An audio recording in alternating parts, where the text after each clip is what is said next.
Hello, ladies and gentlemen. Here I am back again with another film capsule review.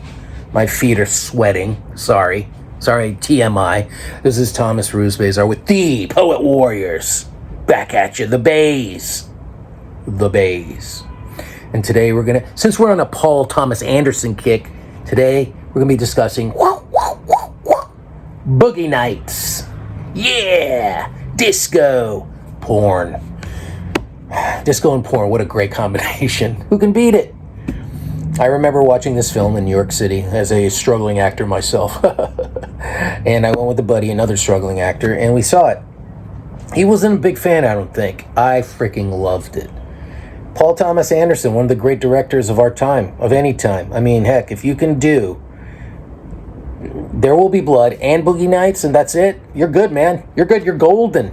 Actually, Phantom Thread was pretty good, too. I don't know if I would put it a notch below those two. I like Phantom Thread a lot. I didn't see his other films, though. It's terrible. I haven't seen Punch Drunk Love. Magnolia I did see. Hard 8, which I thought was very interesting, but we'll get to that maybe at another time. Where were we? Boogie Nights. Wow, what a world. There was a cool lightness to the film, a playfulness to the film. The risk of diving into the 70s, 80s, I think 70s porn world, 80s porn. I can't remember what era.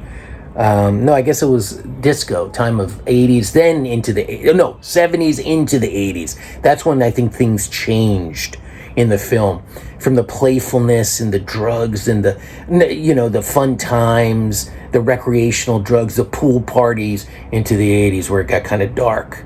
And you had that character, Alfred Molina. What a scene. That's one of the best scenes ever. That Alfred Molina scene with Thomas Jane and Riley and Mark Wahlberg. Oh, one of the best scenes ever in film history. My God, what was that? That was crazy. But yeah, what a Mark Wahlberg. I didn't know very much of him in that. He was perfect for that role. The man with a giant pecker. If only he really did. Mr. Wahlberg really did have a giant pecker. Who knows? Anyway,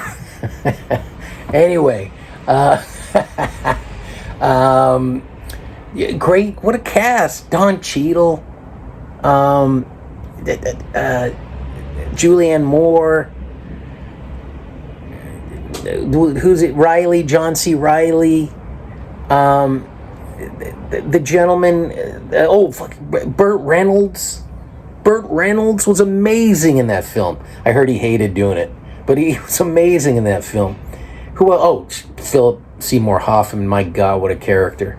What a cast of characters. I mean, it was truly an amazing, when you could create a world with all these very specific, William Macy, my God, endless, and amazing, of course, the film focused on, I think the center of it was Wahlberg, but then you had Burt Reynolds, and then you had Julianne Moore, and then you had all these other characters. Just a truly amazing feat. Great story. How it shifted from this kind of light, playful to very dark place, and maybe like a kind of resurrection kind of at the end.